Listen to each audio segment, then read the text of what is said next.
আসসালামু আলাইকুম everyone, welcome to my another blog. তো এটা হচ্ছে ভোট যেদিন ছিল সেদিনের ব্লগ। তো আমি হচ্ছে সকাল সকাল হচ্ছে ভোট দিতে চলে গিয়েছিলাম। আর এটা ছিল আমার লাইফের ফার্স্ট ভোট। তো ভোট দেওয়ার পর হচ্ছে আমরা হচ্ছে একটু এলাকাটা ঘুরে দেখছিলাম আর কি, ভোট কীভাবে মানুষ দিচ্ছে এবং কেমন এনজয় করছে সেটা। তো তারপর ভোট দেওয়া শেষ হওয়ার পর বাসায় চলে এসেছিলাম। আর এসে হচ্ছে আমি এখানে রোজার জন্য প্রিপারেশন করতেছিলাম। কিছু হচ্ছে আমি চিকেন রোল বানিয়ে রাখতে চাইছিলাম আর কি, চাচ্ছিলাম। তো এই জন্য হচ্ছে এখানে আমি পুরটা রেডি করে নিচ্ছি। এখানে হচ্ছে চিকেন, তারপর হচ্ছে কিছু হচ্ছে ভেজিটেবলস দিয়ে হচ্ছে আমি পুরটা রেডি করেছি। পুরটা রেডি করার পর ওটা হচ্ছে রেখে দিয়েছিলাম কিছুক্ষণ। আর পাশের চুলা হচ্ছে আমি আমার মেয়ের জন্য চিকেন নাগেটস ভাজতেছিলাম। আর হচ্ছে 2টা রোল, যেহেতু ওর একটু খিদা লেগেছিলো এই জন্য। তো এগুলা এক চুলায় হচ্ছিল আর অন্য চুলায় হচ্ছে আমার পুরটা রেডি হচ্ছিল আর কি। পুর রেডি করার পরে হচ্ছে আমি হচ্ছে কিছু হচ্ছে শিট নিয়ে এসেছিলাম, রোলের শিট।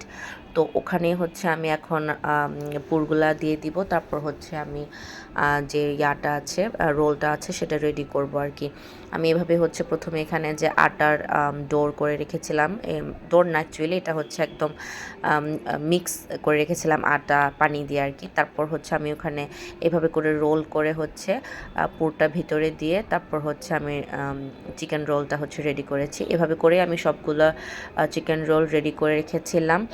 আর এগুলো রেডি করার পরে হচ্ছে আমি এইভাবেই করে হচ্ছে ডিপ ফ্রিজে রেখে দিয়েছিলাম অলমোস্ট 20 মিনিটের মতো, যাতে হচ্ছে রোলগুলো একটু শক্ত হয়। আর শক্ত হয়ে গেলে আমি যখন হচ্ছে পরে হচ্ছে পলিতে ভরে রেখে দিয়েছিলাম, কারণ এরপর হচ্ছে এগুলো একটার সাথে একটা লেগে যায় না। তো যাই হোক, এটা ছিল হচ্ছে এর পরদিনের ভিডিও। ওই দিন হচ্ছে আমরা বাসার ছাদে হচ্ছে বারবিকিউ করা প্ল্যান করেছি।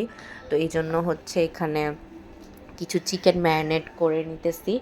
আর হচ্ছে সাথে কিন্তু ফিশও থাকবে।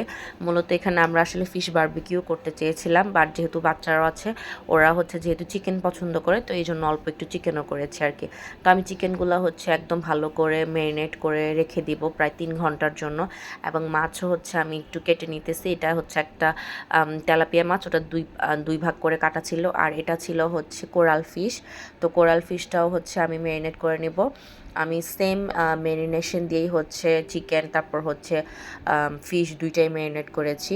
তো ম্যারিনেট করে প্রায় আমরা হচ্ছে 3 থেকে 3.5 ঘন্টার মতো রেখে দিয়েছিলাম। এতে হচ্ছে আমাদের যে বারবিকিউগুলা, সেটা ফিশের হোক অথবা হচ্ছে চিকেন হোক, ওগুলো খুব জুসি হয়। তো আমরা হচ্ছে এখন রাতের বেলা ভাজতেছি না সরি, পুড়তেছিলাম আর কি ছাদে গিয়ে।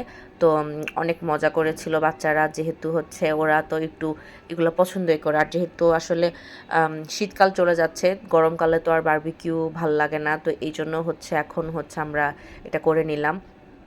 এর আগে হচ্ছে আসলে 31st করা হয়েছিল, বাট তখন যেহেতু আমি আমাদের বাবার বাড়িতে ছিলাম আমার, তো এই জন্য আমি ওটা তে অ্যাটেন্ড করতে পারিনি। তো এখন হচ্ছে আমরা কিছু হচ্ছে ওখানে ছাদেই আমরা খেয়ে ফেলেছিলাম সাথে সাথেই করে। আর এখন কিছু হচ্ছে আমরা বাসায় নিয়ে এসেছি। তো আজকের ব্লগটা এই পর্যন্তই। সবাই ভালো থাকবেন। আসসালামু আলাইকুম।